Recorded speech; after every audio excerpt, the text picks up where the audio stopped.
동방교회 신학과 구원론에 대해서 어제는 서방교회에 대해서 봤습니다. 그래서 암보로스 어거스틴은 이제 로마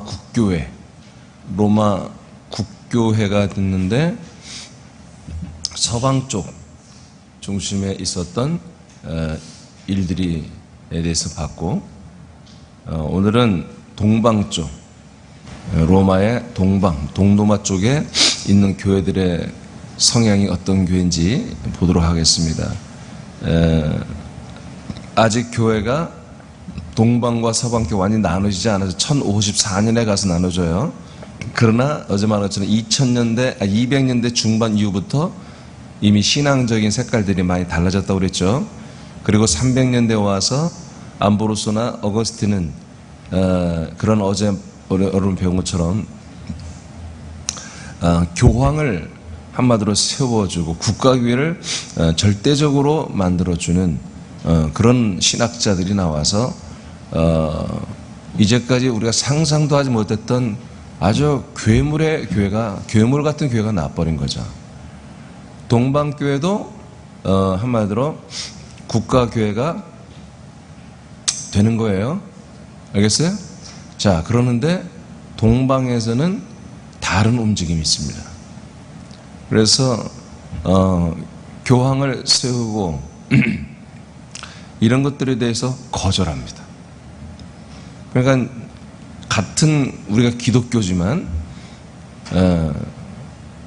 서방에서 그렇게 현상이 나타나는 이런 것들에 대해서 거절을 하고 뭔가 다른 모습으로 신앙생활을 하는 교회 모습을 갖추는 이런 일이 동방에서는 다르게 나타납니다. 자, 아주 극과 극으로 완전히 반대로 나아가죠. 자, 먼저 1번 동방교회 신학. 동방교회 신학은 신화론의 교리를 통해 우리가 분명히 알 수가 있어요. 그러니까 신화, 그야말로 하나님처럼 된다는 것입니다. 하나님처럼 되어간다. 아시겠어요? 아까 어제 서방은 뭐예요? 우리가 하나님처럼 된다는 건 꿈에도 못 꾸죠? 사람은 뭐예요? 완전히 인간이란 것은 부족한 것이고 하나님의 정말 전적인 은총 아니면 구원받을 수 없는 그런 아주 악하고 부족하고 자유의지도 없는, 구원도 자기가 선택할 수도 없는 그런 아주 최악의 그런 존재로 인간론이 되어 있어요. 그런데 동방교회에서는 아니다. 완전 반대예요. 사람은 하나님처럼 될 수 있다. 반대죠? 이렇게 된다. 자, 출발합니다. 이레니우스는 만일 말씀이 인간이 되었다면, 자, 말씀이 인간이 되었죠? 요한복음 1장에 보니까 그것은 곧 인간이 신이 될 수 있다는 것을 의미한다. 거꾸로 보면은 하나님이 사람이 되었으면 사람도 하나님이 될 수 있는 가능성이 열린 거다. 이렇게 보는 거예요.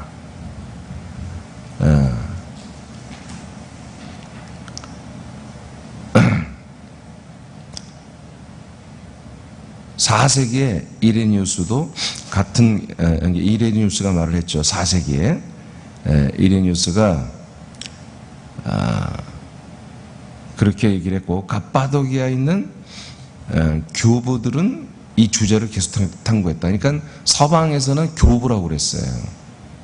동방에서는 교부들라고 그래요. 교부, 교회 아버지. 이 표현도 좋지가 않아요, 사실은. 바질이라고 하는 사람은 동방 교회의 한마디로 이제 이 사제들을 말하는 거예요. 바질은 인간이 신이 되라는 명령을 받은 피조물 외에 다름이 아니다. 그러니까 인간은 뭐다? 신이 될 수 있는 피조물로 창조되었다. 이렇게 바질이라고 하는 분이 주장합니다. 니사의 그레고리라고 하는 분은 하나님은 자신을 우리의 본성에 연합시켰는데 이는 우리의 본성이 하나님과 연합함으로 인해 신화되게 하기 위함이다.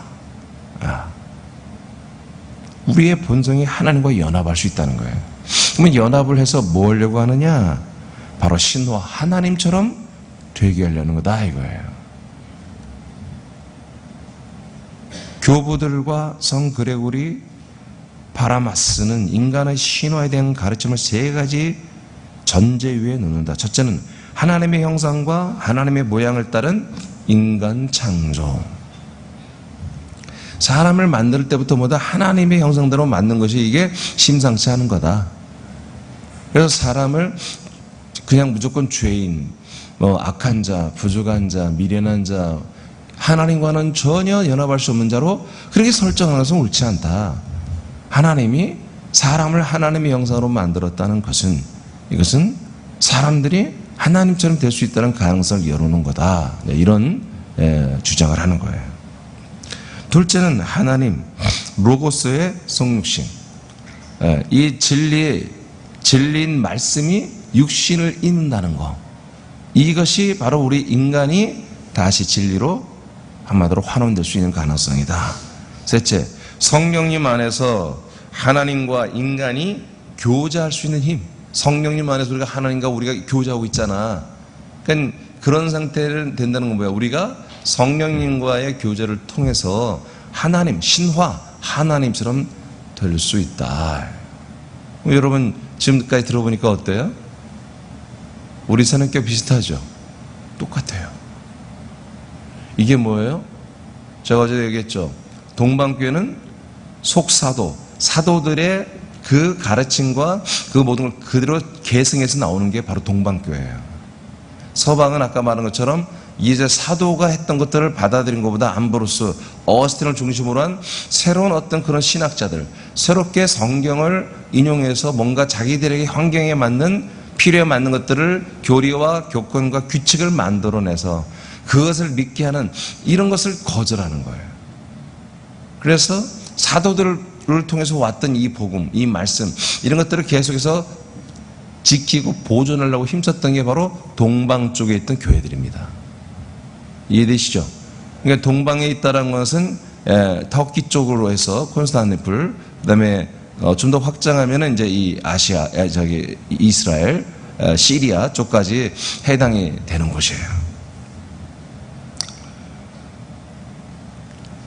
그러나 정교회는 지금 제가 여러분 이 전체가 알리는 이런 강의는 있을 수가 없어요. 제가 이번 집회를 한 석 달 이상 공부했다니까요. 엄청난 시간을 투자했어요. 책도 여러 권을 많이 봤고요. 근데 책을 보면은 다 똑같습니다. 딱 두 가지는 나눠요. 그러니까 천주교, 카톨릭 중심적인 그런 교회관을 가진 사람들이 쓴 책과 개신교관을 가지고 쓴 책 딱 두 개로 나누어요. 그러니까 개신교에서 카톨릭의 것들을 거절하는 것들이 참 많거든요. 그래서 딱 그 비판하며 쓰는 책과 그 다음에 이 캐톨릭 중심으로 이 모든 것들을 암브로스나 어거스틴을 중심으로 이 모든 것들을 칭송하고 그래서 뭐라고 합니까? 정말 이 기독교가 얼마나 강력하게 하나님 역사했는지 로마를 삼켰다. 이런 식으로 해석을 하는 거죠. 무슨 로마를 삼켜요? 로마에게 삼켜졌지 교회가. 자, 그러니까 이 그리스도의 복음이라고 하는 이 눈으로 이 하나님의 경륜과 뜻이라는 눈으로 이 교회의 역사를 보는 것은 없어요. 솔직한 얘기로.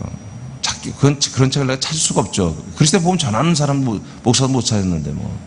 그래서 제가 이 지금 교회에서 여러분들에게 여기 페이퍼에 주는 것은 그냥 일반적인 개론이에요. 여기 제가 잠깐 제가 그리스도의 복음으로 하는 것으로 약간 제가 터치는 하지만 많이 썩지 않는다고요. 제가 좀 구체적으로 썩는 데는 제가 파란 글씨로 다 바꿔놨어요. 그러니까 이 가치를 여러분들이 알아야 돼요. 지금 이 교회사.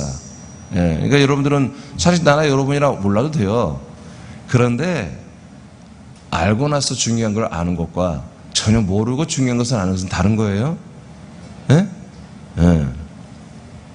자, 그러나 정교회는 사람의 신화가 결코 하나님의 본성과 같아지는 것으로 보지 않는다. 여기에서 이제 조금 문제는 있어요. 여러분, 우리는 그 본성, 생명이 같아지는 거예요. 아멘 않는 거 봐. 그럼 어떻게 하자는 거예요, 여러분? 아니, 그러면 여러분 뭐야? 여러분 본성이 하나님과 안 같아져요? 아니, 여러분 아들이 된다며. 아들이 되면 예수님과 같아지는 거 아니야? 아, 같은 영이라며, 한 영이라며. 아니야, 믿어지면 아멘하고 아니면 가만히 있어봐요. 한 영이라며. 그리스도와 여러분이 한 영이라며. 한 몸이라며. 한 생명이라며. 아멘이에요? 심지어 한 형제라며. 근데 왜 본성이 달라? 근데 이런 부분에서 동방교회가 부족한 거예요. 하나님의 힘과 능력으로 신적인 존재가 되는 것으로, 하나님의 힘과 능력으로 신적인 존재, 그러니까 영적인 존재, 이런 것들이 아니고 원적, 이것은 유사한 거예요. 그래서 신화가 된 성도들은 어떤 면에서든지 우리의 인간성이 축소되거나 파괴되지 않아준다. 근데 이해는 돼, 이분들이 이렇게 주장하는 게. 왜? 우리가 거듭났어도 인간적인 면이 아직도 살아있잖아. 그러니까 아마 이렇게 표현했던 것 같아요. 우리도 마찬가지죠. 우리도 인간적인 면이 남아있죠. 그 인간적인, 우리는 좀 그 분리를 해야 됩니다. 예, 우리 그건 버려지는 거예요. 그렇죠. 그것을 최대한 우리는 변화시켜서 잘 사용해야 되지만 우리의 영의 생명을 말한 거예요. 그러니까 이 동방교도 뭐야? 영의 생명 차원을 잘 안 들어요. 그리스도를 잘 다루지 않아요. 아무리 찾아봐도 못 찾겠어요, 그리스도가. 그러니까 사도 바울을 통해서 사도들을 통해서 왔던 그 구원론은 분명히 가지고 있지만 점점 정말 그 디테일한 깊이 있는 그런 많은 것들이 굉장히 사라졌어요. 동방 종교는 헬라적 전통에서 신화는 신자가 타락과 죽음에 처한 운명의 상태에서 더 이상 타락하지 않고 불멸의 상태로 이전되는 것으로 이해했다. 그러니까 이런 것들은 굉장히 잘하는 거죠, 지금. 이들은 신화를 신의 형상으로부터의 신을 닮음으로 움직임으로 정의한다. 그러니까 자, 창세기 1장에 하나님의 형상으로 만들어졌죠? 예? 그건 건 모양만 만들어진 거잖아. 그것을 우리에게 구원이라 볼 수 없잖아요. 그러니까 그 하나님의 형상에서보다 하나님을 닮아가는 거. 하나님을 닮는 것으로 이제 한마디로 이동하고 성장해야 된다, 그런 얘기입니다. 예. 즉 이미지는 형상이죠. 이미지에서 뭐가 나 라이크니스로 가야 된다. 그걸 닮아가는 거. 디오니스스는 구원받은 자의 신화에 의하지 않고는 구원받은 자들의 그 신화에 하나님을 닮아가는 것을 행하지 않고는 불가능한 것이다. 그러니까 구원은 어떻게 이루어진다? 하나님을 라이크니스, 이미지만 갖고 있으면 안 되고 라이크니스, 실제로 모든 격을 따라 그분을 닮아가는 것. 이것만이 우리를 구원을 가능하게 한다, 그런 얘기예요. 신화는 하나님을 닮고 그분과 연합되는 것이다 라고 정의했다, 이거예요. 그러니까 동방정교회의 이 신화라고 하는 이 교리는, 이거는 그리스도의 복음을 나름대로 물려받고 그 유산을 지키면서 그 믿음을 철저히 지켰던 하나의 대표적인 거예요. 그러니까 이것이 이제 로마 국교회에서 다 서방에서는 완전히 사라진 거예요. 이게 동쪽에 있는 교회만 했던 게 아니라 처음엔 다 이렇게 믿었던 거예요. 처음에 다. 그래서 서방에서는 아까 어제 말한 것처럼 암브로스나 어거스틴, 수많은 그런 가짜 어영 신학자들이 나와서 그것을 교황과 황제와 국가교회에 다 환원을 시켜주고 이런 것들을 싹 빼버린 거죠. 그러나 동방교회는 교황을 거절했습니다. 국가교회에 대해서 많은 부분에 거절을 합니다. 그래서 이들은 사도들로부터 전승받은 이것을 계속 지키기 위해서 최선을 다했어요. 자, 동방교회는 하나님과의 연합을 이끄는 신화의 방법은 성례전에 참여함과 성례전, 이들이 성례전이 이제 어제 카톨릭 어거스틴은 7개 성사를 만들었다고 그랬죠? 동방교회도 비슷한 게 있어요. 근데 이제 이들은 이제 예수님 명하신 성만찬과 세례, 침례의식 이런 것들을 기본으로 다 했죠, 여기도. 근데 그 외에도 몇 가지가 추가됐죠. 동방교회가 나중에 좀씩 타락하는 거예요. 하나님의 계명을 지키는 것, 기도하는 것, 그리고 창조되지 않은 이게 중요해요. 창조되지 않은 빛을 봄을 통해 이룬다고 주장하는 거예요. 이게 뭐예요? 생명의 말씀의 빛이죠? 에? 이 생명의 말씀의 빛을 통해서 이루어진다. 그러니까 우리가 똑같아요, 지금요. 그러므로 현세에서 사람의 부패한 본성의 변형, 그리고 영원한 생명에 적응시켜 감으로 점점 실현돼 간다고 믿는다. 이게 너무나 완벽한 거예요. 이게 그리스도 복음이에요. 생명의 빛으로 거듭나고 우리 육체의 인간적인 삶은 뭐예요? 변화되어야죠, 계속. 예? 그러니까 인간적인 면은 우리 하나님의 아들로 우리의 명분은 권리는 거듭나고 우리의 상태는 계속 변화되어가는 라이커니스, 하나님을 닮아가는 이런 상태가 되어야 한다 그런 얘기예요. 이것이 신화다. 그래서 결국에 성도들의 신화는 오직 종말에서만 최종적으로 실현된다. 똑같죠? 그래서 제가 동방교회를 이번에 하면서 처음 아는 거예요. 옛날에 동방종교에 있다고 했는데 그게 뭔지 잘 몰랐어요. 솔직히 알고 싶지도 않고 알 필요도 없었어요. 근데 이번에 동방종교에서 공부하다 보니까 와우, 야, 이 성경에 있는 것들을 동방교회가 지키고 있었구나. 어? 이를 위해 신화의 과정에서 중요한 것은 하나님과의 인간의 협력이다. 하나님의 은혜와 인간의 자유의지의 협력을 강조한다. 구원은 하나님의 은혜와 하나님의 선물이지만, 네, 이거 맞습니다. 예, 우리의 노력으로 되는 게 아니에요. 먼저 이분이 우리에게 다가와 줘야 돼. 이렇게 창세 영원전부터 하나님 이런 계획이 있었죠. 그런 가운데 그분이 우리를 톡 건들만 주면 우리는 반응을 해야 되는 거예요. 그러나 어거스틴은 뭐예요? 우리는 반응도 할 수 없다 그런 얘기예요. 그러니까 여러분, 우리가 전도할 때 아우 인간은 아껴서요, 아무리 전해도 못 알아먹어요, 그렇게 말하면 안 됩니다. 사도행전에 나오는 것처럼 아직 그분이 뭐예요? 아직 이 믿음을 받아들이는 그런 준비가 안 된 것뿐이에요. 하나님이 역사를 안 했을 뿐이에요. 아직 하나님이 역사한 사람들은 이 말씀을 듣자마자 바로 알아듣습니다. 아멘입니까?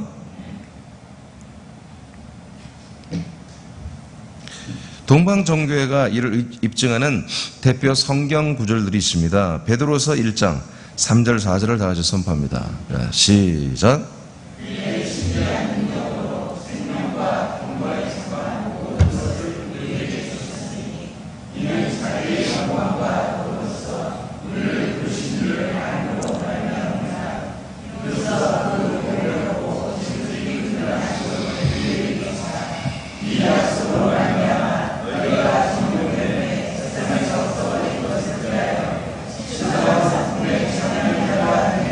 자, 4절의 마지막에 제가 빨간 글씨로 써놨죠. 우리가 신의 성품에, 신성한 성품에, 이게 이제 개혁성의 신의 성품이라고 했는데, 이거 신의 성품입니다. 신의 성품에 참여하는 자가 되게 하려 합니다. 그러니까 사람이 뭐예요? 신의 성품에 참여할 수 있다는 거 없다는 거예요? 네? 있다는 거잖아요. 여러분, 대답 틀려도 괜찮아요. 뭐 벌금 없어요. 있다는 거잖아요. 근데 어거스틴은 뭐예요? 없다라는 거지. 아예 꿈도 꾸지 말라는 거예요. 그러니까 어거스틴은 아주 나쁜 놈이에요. 아주. 자, 3절에 보니까 왜 참여할 수 있어요? 3절에 보니까 하나님의 신기한 능력으로 생명과 경건에 속한 모든 것을 우리에게 어떻게 했다? 부어주셨다. 이 말씀 믿습니까? 그러니까 저와 여러분은 뭐예요? 우리가 하나님의 아들이 될 수 있고 하나님 아버지를 우리가 섬길 수 있는 뭐예요? 그런 모든 성품과 신성한 능력과 이런 모든 것들이 생명이 우리에게 부어져 있습니다. 아들들에게 가능한 거예요. 가능한 거야. 그래서 동방교회는 이 베드로후서 1장 특별히 4절을 중심으로 하는데 3절, 제가 3절을 더 하나 넣었어요. 3절 4절 이것을 매우 소중한 성경 구절로, 왜? 자기들이 신화라고 하는, 우리로 말하면 하나님의 아들이 되는 거예요. 하나님의 아들이 된다고 하는 것이 우리가 구원이잖아요. 예. 이것을 입증하는 성경 구절로 이 베드로서 1장 4절을 강력하게 제시하는 거예요. 그러니까 예를 들어서 서방교회와 동방교회 이것 때문에 이제 논쟁이 있었죠. 이런 것들 때문에. 그럼 말씀을 드리는 서방교회는 뭐예요? 할 말 없는 거예요. 그런데 뭐예요? 어거스틴의 그 논리, 암브로스의 논리, 이런 논리를 가지고 또 말하는 거예요. 그러니까 대화가 안 되는 거죠. 그래서 계속 멀어질 수밖에 없었던 거예요. 서방교회는 다 타락한 거죠. 이미 타락했어요. 교회가 아니죠. 자, 요한복음 10장 34, 35절을 또한 이들은 대표 구절로 봅니다. 자, 선포하세요. 시작.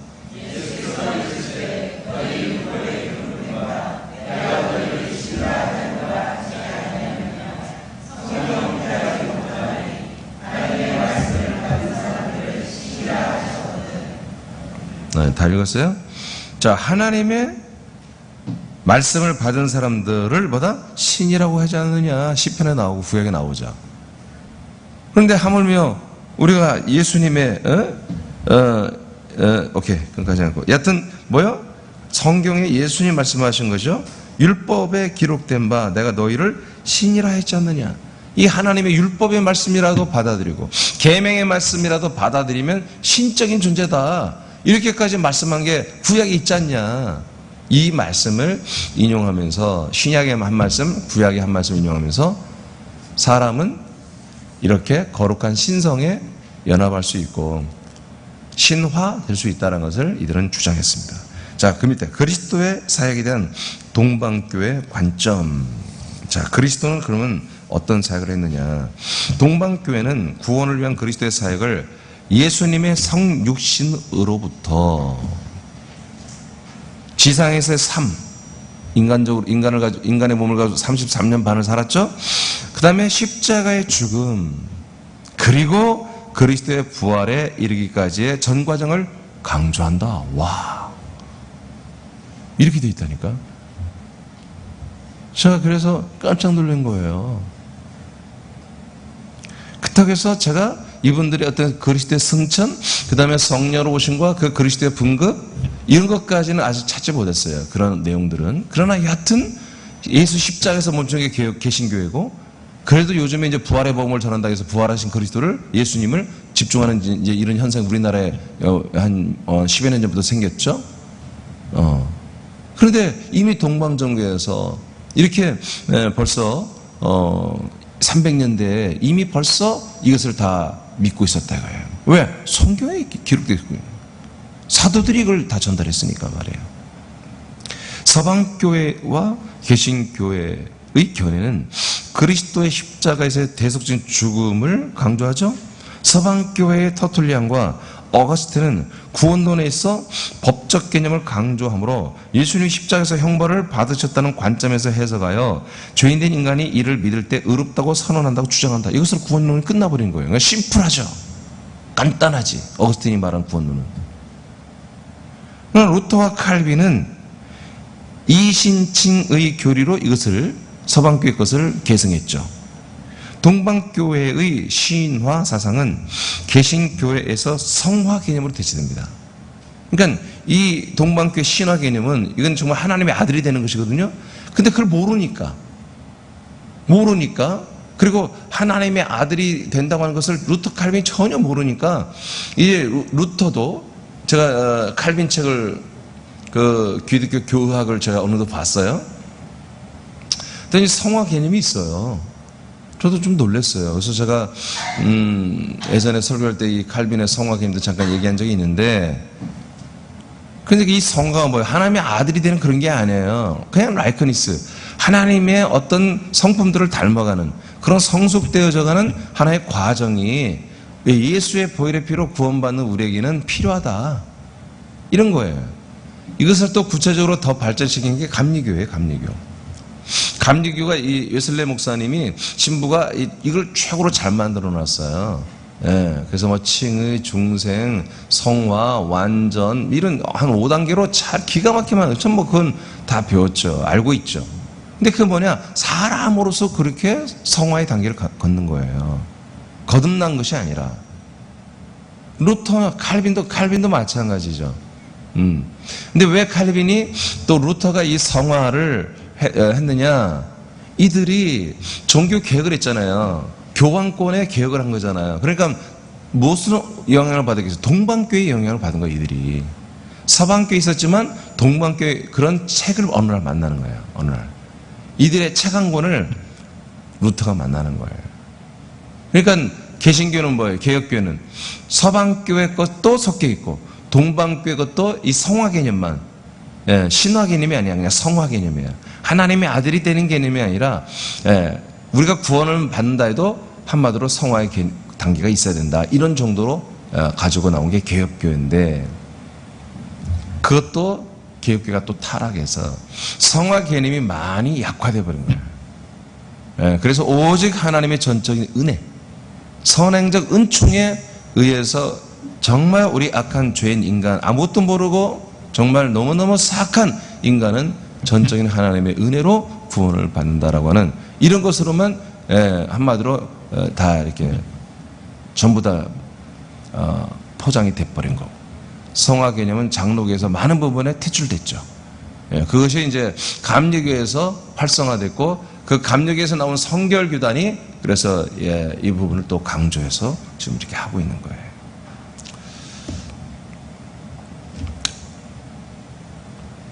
자,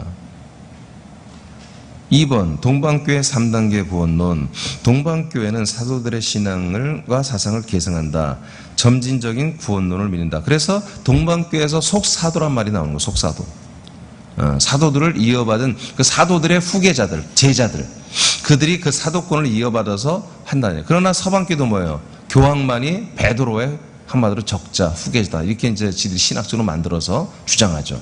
그러나 사도들이 한 것을 하나도 따른 게 없어요. 동방교회에서는 사도들이 하는 이 진리와 말씀을, 구원론을 받아들였던 거죠. 그래서 동방교회는 사도들의 신앙과 사상을 계승하면서 점진적인 구원론을 믿습니다. 점진적인. 이걸 우리는 뭐라고 그래요? 자라나는 구원이라고 제가 그렇게 표현했죠. 성장하는 구원론. 똑같은 거예요. 그래서 제가 아주 놀라운 거예요. 근데 동방교회 지금 초기를 말한 거예요. 좀 초기 300년대. 이때는 이랬는데, 근데 이제 문헌적으로 볼 때 이때도 정말 진짜 하나님의 아들이 된다고 하는 그런 것을 못 찾겠어, 아직. 동방교회도. 동방교회, 걔들 홈페이지, 동방정교회 어떤 그런, 포털 사이트를 통해서 또 백과사전을 통해서 동방정교회 주장을 막 봤는데 정말 우리가 하나님의 아들이 되는 이런 표현들이 없어요. 여하튼 신화 개념만 이렇게, 그래도 이것만 건진 것도 엄청나게 다행이죠. 이들이 빌립보서 2장 12절을 중요하게 봅니다. 선포합니다. 시작.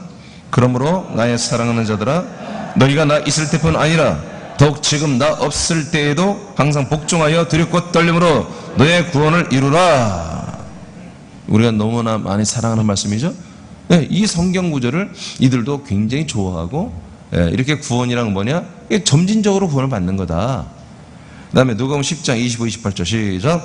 어떤 율법 교사가 일어나 예수를 시험하여 이르되 선생님, 내가 무엇을 하여야 영생을 얻으리까? 예수께서 이르시되 율법에 무엇이라 기록되었으며 내가 어떻게 읽느냐? 대답하여 이르되 내 마음을 다하며 목숨을 다하며 힘을 다하며 뜻을 다하여 주 너의 하나님을 사랑하고 또한 내 이웃을 내 자신같이 사랑하라 하였나이다. 예수께서 이르시되 네 답이 옳도다. 이를 행하라. 그러면 살리니. 그러니까 율법도 뭐요? 하나님의 계명을 다 지켜야 된다. 이런 신조를 가지고 있는 거예요. 여러분, 우리는 그 밑에 이제 동방교회는 예수님은 율법의 핵심이 하나님의 사랑과 이웃사랑을 행하는 것과 믿음을 동일하게 본다고 믿는다. 동방교회는 이를 행하는 자가 믿음이고 이들이 영생을 받는다고 본다. 그러니까 이때는 많이 아직도 율법이 섞여 있는 거예요. 자, 그러므로 마음으로 믿고 입으로 시인하는 것만으로 구원을 받았다고 하는 것은 옳지 않다고 주장한다. 다시, 마음으로 믿고 입으로 시인하는 것만으로는 구원이 되는 게 아니야. 왜? 점진적으로 뭐요? 계속해서 성장하는 구원을 받아야 한다는 얘기지. 자, 이것은 그 밑에는 이제 제가 쓴 거예요. 제가. 여러분 읽어보세요. 성경적 시작.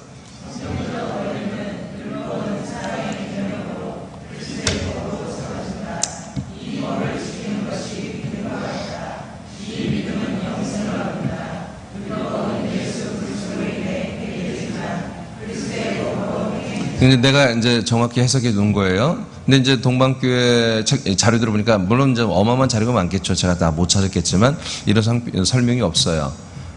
예수님이 그래 율법을 네가 다 행해라. 그럼 너 살 거야. 이것을 이제 함으로써 행함이 있는 믿음이 돼야 한다 그런 얘기지. 그리고 점진적인 구원을 이루게 된다. 이것만 해도 어마어마한 거죠. 동방교회는 서방교회에서는 찾아볼 수가 없는 거죠. 갈라디아 6장 2절 시작. 이건 제가 다 첨부해 놓은 거예요. 제가.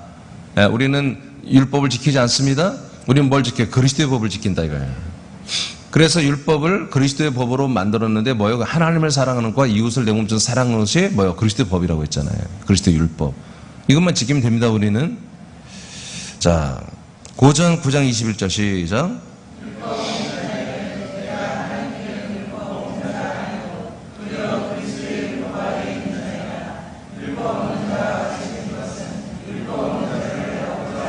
네, 그래서 바울은 계속 이 율법을 그리스도의 율법이라고 말하죠.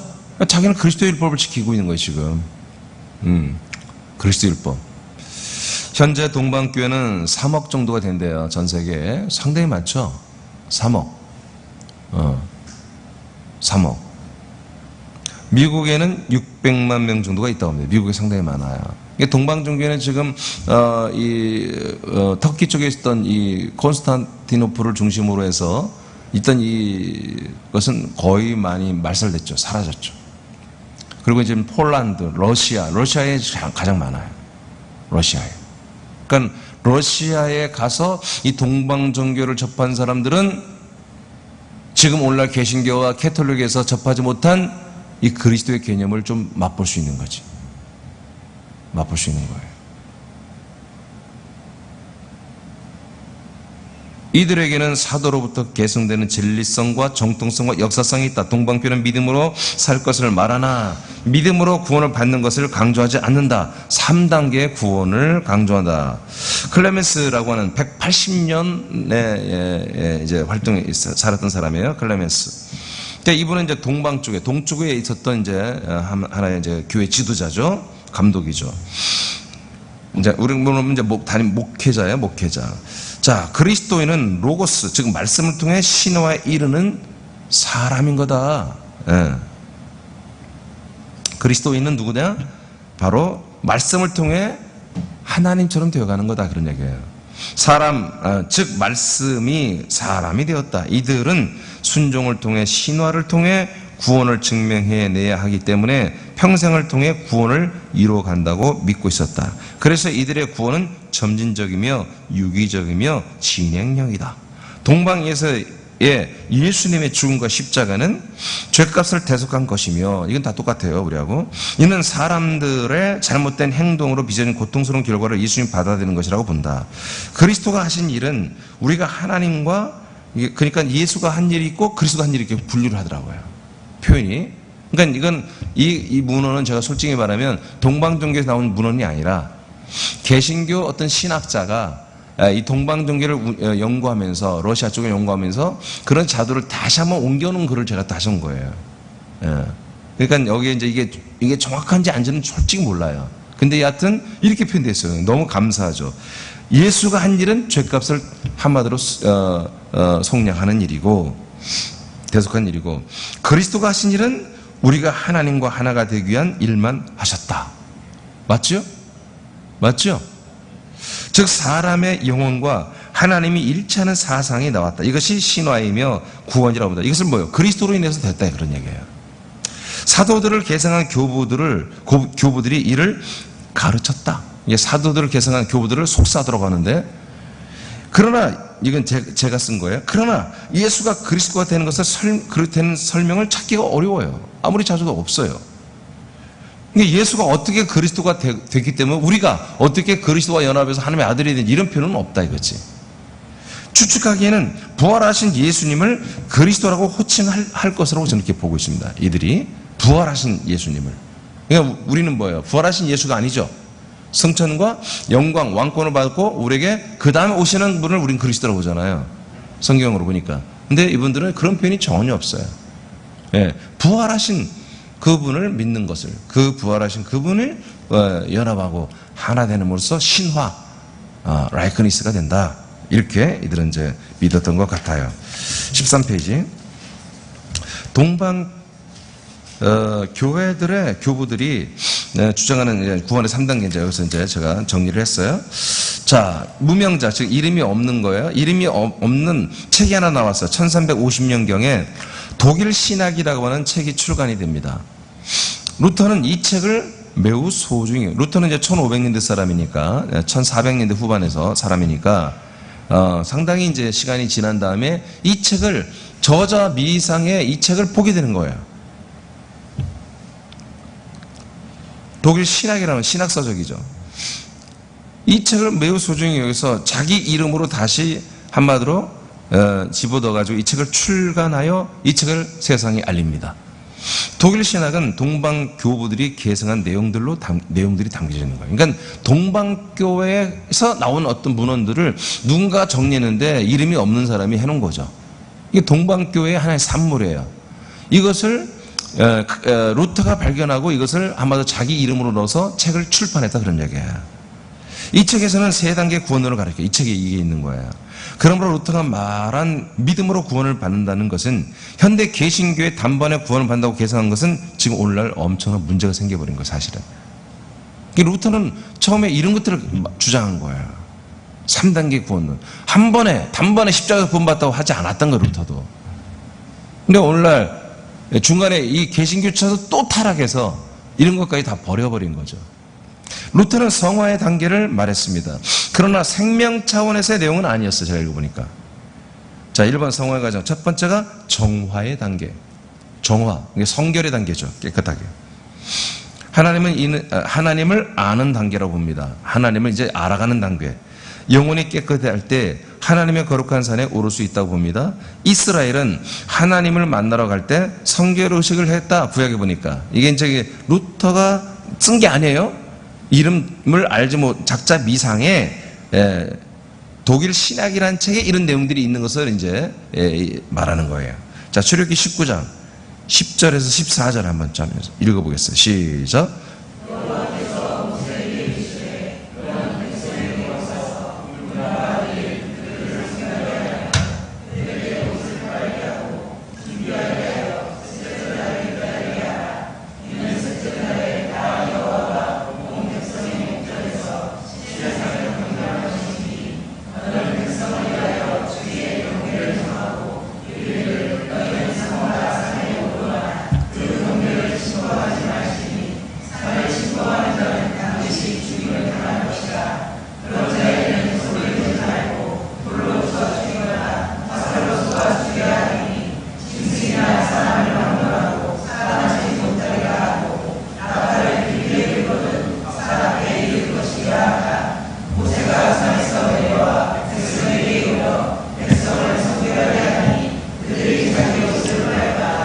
자, 이게 무슨 말이죠? 이제 십계명의 말씀을 받고 이제 하나님과 언약을 맺는, 십계명을 받는 게 아니죠. 하나님의 언약. 출애굽기 18장, 19장에 20장에 나오는 내용이죠. 하나님과의 이 율법을 통한 약속을 받기 위하여 이스라엘 백성이 하나님 앞에 나아가죠. 그런데 하나님 뭐라고 그래요? 그냥 나오면 안 된다고 그러죠. 옷을 다 세탁해라. 깨끗하게 와라. 이런 예를 들어서 우리가 하나님을 나아갈 때 1단계가 뭐다? 우리가 정화 단계다. 깨끗해져야 된다. 회개해야 된다. 심령이 깨끗해야 된다. 그 다음에 두 번째, 말씀과 빛으로 인도됨. 조명의 단계입니다. 비춤을 받아야 한다는 거예요. 출애굽기 19장 16, 19절 시작.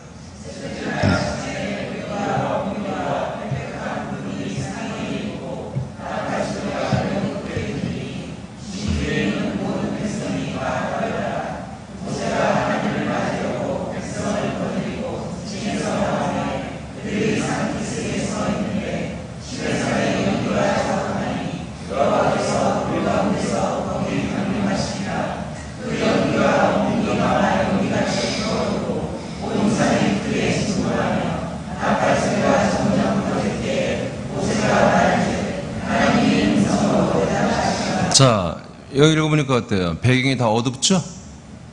깜깜하고 흑음과 구름이 가득 차게 되죠? 안개가 있고요.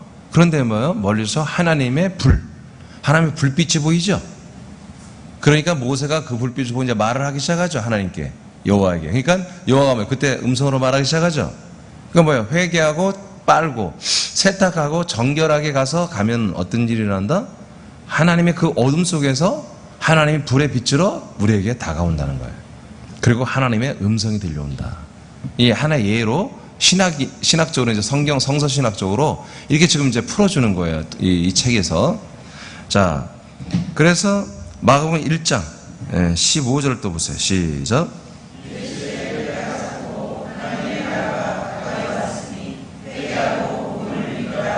자, 그래서 회개는 정화예요. 이제 복음을 믿어서 하나님께로 가는 거죠. 그래서 복음만이 사람들에게 뭐요? 바로 빛을 비춰준다. 이것을 말하는 거예요. 자, 세 번째는 합일 단계. 자, 하나님과 우리가 하나가 되는, 하나님과 사람의 영혼이 합의를 이루는 단계를, 여러분 이 책인데 이 루트가 이걸 받아들인 거예요. 처음에는 모세가 흑암으로 들어가서 하나님과 하나가 됩니다. 여기에서 구원이 완성된다고 하나의 모세를 통해서 샘플을 보는 거예요. 이 3단계가 하나님의 생명으로 가는 과정으로 본다. 저렇게 19장 이제 5절 6절 시작.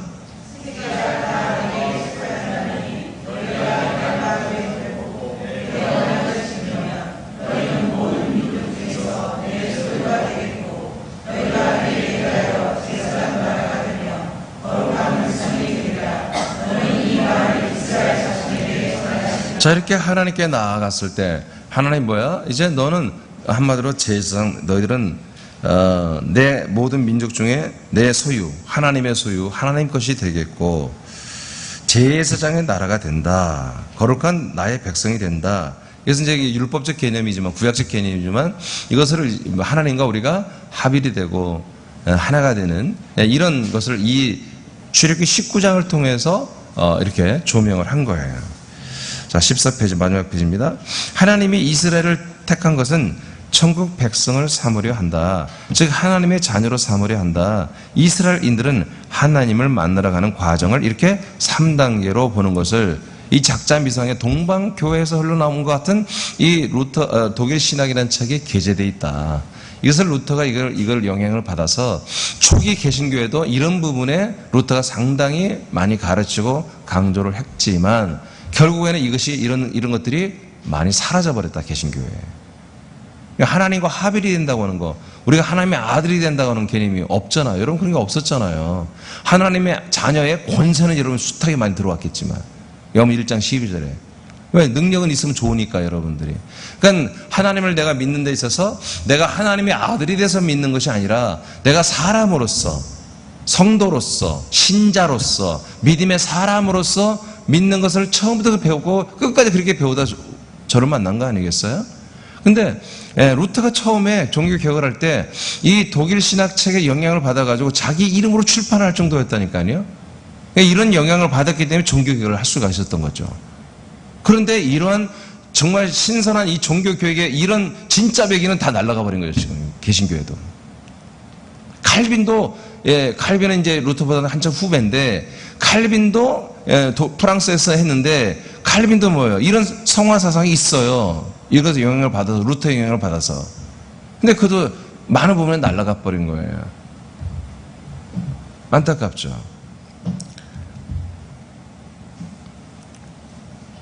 동방교회는 하나님이 나에게 와서 나의 영혼이 하나님과 하나가 된 것을 복음이며 구원이라고 본다. 하나님이 나에게 온 것과 하나 된 것을 알지 못할 수가 없다. 이렇게 말하는 거예요. 하나님이 내게 온 거, 그리고 내 영혼이 하나님과 하나가 되는 거, 이것을 모른다면 그건 구원이 아니지. 알 수밖에 없다는 거예요. 자, 여러분 하나님의 아들이 되는 거 여러분 다 알죠? 몰라? 아멘인데 왜 이렇게 하고 아멘해? 여러분 하나님의 아들인 걸 모르겠던 분은 아직 거듭나지 않은 거예요. 걱정하지 마세요. 하나님이 내가 아들이 됐으면 하나님의 성령이 오셔서 내 안에 하나님의 아들, 그 영과 생명으로 나를 거듭나게 하고 아들로 살게 하는 것을 모른다. 뭐 안 된 거야 아직. 느껴지지 않는데 안 된 거야.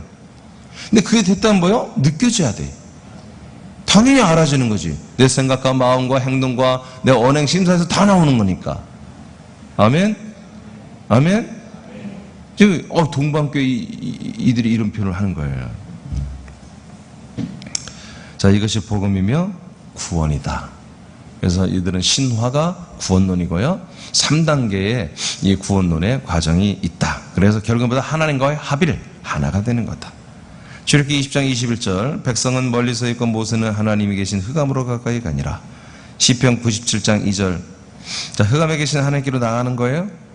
안 보여요, 하나님? 구름과 흑암이 그를 둘렀고 의와 공평이 그의 보좌의 기초로다. 뭐요? 하나도 안 보이죠? 구름과 흑암. 여러분, 구약 때는 이런 거예요? 아멘? 흑암에 계신 하나님 만난 거 하나님 만난 거 아니에요, 사실은. 하나님의 흑암과 구름으로 감춰진 것은 사람들의 이성과 지성으로 알 수 없는 것입니다. 그러나 신약에서는 모두 드러나죠. 시편 18장 9절에 보니까 그가 또 하늘을 들이우시고 강림하시니 그의 발 아래는 어두컴컴하도다. 그러니까 계속 신약이 이루어지기 전까지는 다 캄캄한 거야. 하나님은 다 어둠과 흑암으로 둘러싸여 있는 거예요. 하나님이 흑암을 거두시고 빛으로 오시는 때가 준비되어 있다. 왕상 8장 12절 그때 솔로몬이 이르되 여호와께서 캄캄한데 계시겠다 말씀하셨사오나. 다 캄캄한데 계신 거예요. 구약에는. 시편 18장 11절 그가 흑암을 그의 숨는 곳으로, 하나님이 자기를 숨는데, 하나님 숨어, 사람들을 못 보도록, 만나지 못하도록 숨어. 어디에 숨어요? 흑암, 어둠 속에 숨어 장막같이 자기를 두르게 하시며. 곧 물의 흑암과, 물의 흑암은 이제 이런 뭐 안개 이런 거겠죠. 흑암과 공중의 빽빽한 구름으로 다 하나님을, 자기를 가리고 있다 이거야. 이사야 45장 15절 구원자 이스라엘의 하나님이여 진실로 주는 스스로 숨어 계시는 하나님이시다. 이것을 동방교에서 이런 부분을 자꾸 강조하는 거예요. 이렇게 하나님 숨어 계신 분이다. 어둠 속에 있는 분이다. 신명기 5장 22절 여호와께서는 이 모든 말씀을 산 위에 불 가운데, 구름 가운데, 흑암 가운데서 큰 음성으로 너희 총회에 이르신 후에 더 말씀하지 아니하시고 그것을 두 돌판에 써서 내게 주셨으니. 예. 그러니까 하나님 뭘로 나타났어요? 계명으로 나타나는 거예요. 율법으로만 나타나는 거예요. 당신의 모습을 보여주지 않아. 그래서 여러분 요한복음 1장 14절에 예수님 18절에 뭐라고요? 이제까지 하나님을 본 사람이 아무도 없다. 왜? 흑암과 안개와 구름으로 자기를 가렸다 이거예요. 하나님의 영광의 빛을 안 비췄다 이거예요. 그러나 아까 말한 출애굽기 19장을 통해서 비전을 보여주는 거예요. 모세는 이 모든 이스라엘 백성 중에 모세 한 명은 어떻게 했다? 그 흑암을 뚫고 들어갔잖아. 어둠 속에 들어갔죠. 어둠에 가려진 하나님께로 나아갔잖아. 그 안에 들어가서 십계명을 받고 말씀을 받아왔잖아. 그러면서 모세를 통해서 우리가 어떻게 하나님을 만나고 어떻게 구원을 받는지 이런 것들을 하는 거예요. 그러니까 어둠 속에 감춰진 하나님, 이 하나님을 우리는 어둠을 뚫고 들어가서 만나야 된다는 거예요. 그런 사람들에게 하나님이 빛을 비춰준다는 거죠. 그래서 이제 신약에서 이건 제가 해석이죠. 예수님께서 이제까지 하나님을 본 사람이 아무도 없지만 이제 내가, 독생자인 내가 하나님을 너희들이 나타내 보인다는 거잖아요. 내가 하나님을 나타냈다고 그러잖아요. 18절에 나타내 보인다는 거지. 그러니까 뭐예요? 흑암과 어둠에 자기를 감췄던 하나님이 이제 하나님의 아들 예수 그리스도로 오셔서 우리에게 보여주고 있잖아. 할렐루야. 자, 이것들이 교부들의 사상이에요. 그러니까 지금 오늘날 저와 여러분들이 공유하는 이 믿음보다는 하등합니다. 매우 부족합니다. 이들도 사도들로부터 받은 것들에 대해서 많은 굴절이 있었던 거예요. 사도들이 정말 명쾌하게 서신서나 복음서에 이렇게 다 기록된 것들을 왜 이렇게 정리하냔 말이야. 신약으로 하면 될 걸 왜 구약에서 굳이 이걸 잡아내냐는 거지. 신약의 말씀을 통해서 충분히 할 수 있는 것을. 이것들이 교부들의 사상이다. 사람이 하나님과 결합을 하는 것은 어려운 것이다. 사람으로서는 불가능하다. 그래서 몸과 마음을 깨끗이 해야 된다. 이건 다 옳죠. 그리고 빛의 말씀으로 인도를 받아야 흑암 중에 계신 하나님을 만나고 말씀을 만난다고 믿는다. 우리가 마음과 생각으로 깨끗이 하는 게 아니라 우리는 예수 부활의 피로 깨끗해지는 거예요. 그리고 우리의 아들의 생각과 아들의 마음으로 깨끗해야죠. 그래서 여러분이 교회 와서 단 5분, 10분은 먼저 와서 여러분 기도를 통해서 하나님께 예비할, 만날 그분의 말씀, 양식을 먹고 마실 준비를 하고 찬양할 준비, 기도할 준비를 하는 거예요. 아멘. 이스라엘 백성은 하나님과 합일이 되지 않았다. 그래서 광야에서 버림을 받고 죽었다고 본다. 그러니까 이스라엘 백성들이 한마디로 첫 번째 그 1세대는 다 죽었죠? 불순종했죠? 그러니까 그들은 합일이 안 됐기 때문에 본다. 그러니까 2세대는 합일이 됐다고 보는 거지. 근데 진짜는 안 된 거 2세대도 근데 뭐요? 그게 하나의 샘플, 비유적으로 볼 때는 합일이 된 거지. 예, 하나님의 말씀대로 순종하는 자들이니까. 예, 그러나 신약 개념의 합일은 뭐다? 순종이 아니라 같은 생명이 되는 거예요. 하나님이 진짜 아들이 되는 거예요? 가족이 되는 거예요? 요한복음 어디죠?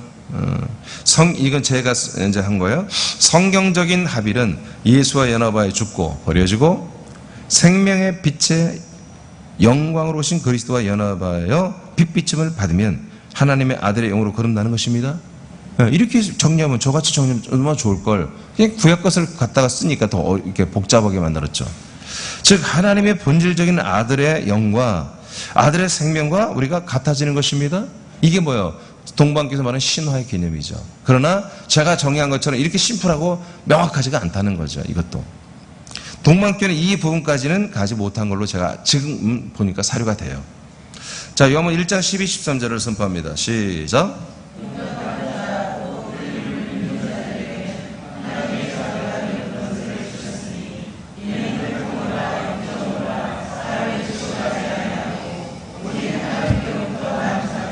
네, 그렇습니다. 자, 우리는 이렇게 하나님 자녀가 되는 권세를, 의를 우리가 받는 데보다 하나님 직접 우리를 아들로 낳아주는 거예요. 할렐루야. 무엇으로? 생명의 말씀의 빛으로.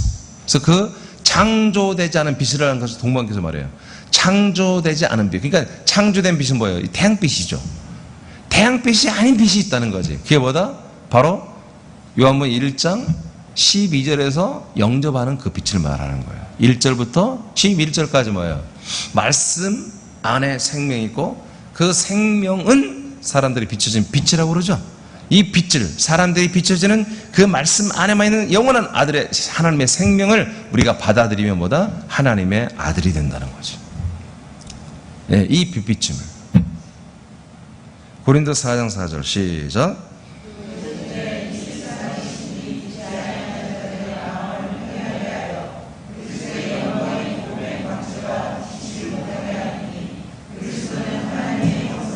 네, 이것이 이제 제가 이제 좀 정리하는 거예요. 여기까지가 다. 자, 14페이지가 마지막이죠? 예? 이게 막 읽으니까 금방 끝나네. 여러분, 근데, 여러분, 괜찮아요? 재미있어요? 좀 지표가 좀 다르긴 하죠. 말씀 중심인 것보다는 우리가 지금 하나 공부하는 거예요. 뭐 졸리고 그러진 않아요? 예? 기분 나쁘죠? 다시 아침 새벽부터 공부하는 것 같아요. 뭔가 여러분 손해보는 듯한 느낌이죠. 새벽부터 공부하니까.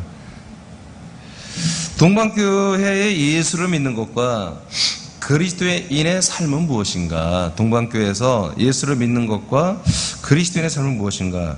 예수 믿기로 한 것은 하나님과 결합하기 위한 여정의 시작이라고 본다. 예수를 믿는 것. 예. 하나님과 신화 결합하기 위한 여정이라고 본다. 과정. 야, 이런 건 정말 정확하게 표현하신 거예요. 그 다음에 그리스도인의 삶은 하나님과의 합의를 위한 과정이라고 본다. 즉 구원의 과정이라고 본다. 즉 합일이 이루어지는 즉 아직 완전히 이루어진 건 아니다. 그리스도 안에서 계속 우리 뭐요? 합일이 되어가고 있다. 똑같이 우리하고. 이런 것이 이미 고대 교회, 초대 교회, 한마디로 그 역사를 이어서 2세기 100년 이후부터 동방교회는 이것을 사도들이 다 죽고 난 다음에도 이러한 진짜 복음을 가지고 있었다는 거지. 할렐루야. 예. 자, 내일 오늘 저녁이죠. 오늘 저녁에는 이제 그 동방교 그 이후의 좀 모습도 제가 알려드릴게요. 이 초기 것만 갖고 있으면 얼마나 좋겠어요. 이걸 갖고 있었으면. 그러면 정말 우리 같이 좀 이렇게 고생하지 않을 거예요. 근데 결국에는 서방교회, 동방교회 다 밀립니다. 예? 그러니까 막 생각해봐. 동방교회는 뭐예요? 교황이 없어. 사람을 교회 황제로 안 세운다고 당연히. 이런 복음이 있으니까, 믿음이 있으니까. 그런데 서방은 이것들은 완전히 사기꾼들이 돼서 사람을 황제로, 교황으로 세우고 한마디로 똘똘 힘이 강력하다. 한마디로 교인 수는 적어도 어마어마하게 강력하다. 그러니까 이것들이 전부 다 뭐예요? 국가교회에서 국가와 함께 밀어붙이니까 당연히 동방교회 그들한테 밀리는 거, 게임이 안 되는 거예요. 그래서 나중에는 동방교회는 이 지역이 여러분 알다시피 터키, 이슬람 국가가 되었죠? 예? 그러니까 뭐 다 밀려난 거야. 이슬람교에게 다 밀려나서 전부 다 도망가 버린 거예요. 사라져 버린 거예요. 그러나 이제 그러니까 제가 성지순례를 간다면은 이 터키에 가서 이 콘스탄티플 이들이 그 초기 기독교인들이 믿었던 그런 흔적들이 있을 거예요. 분명히 그런 것을 좀 보고 싶어요. 예. 근데 사실 동방 종교회 러시아나 이제 러시아도 한번 보고 싶지만 근데 이제 그 다음 지금의 모습을 알고 나니까 별로 보고 싶지는 않아요. 근데 이제 아마 내일 새벽부터 이제 진짜 이 그리스도의 복음을 성경을 가지고 탈출한 진짜 그리스도인들에 대해서 말할 거야 내가.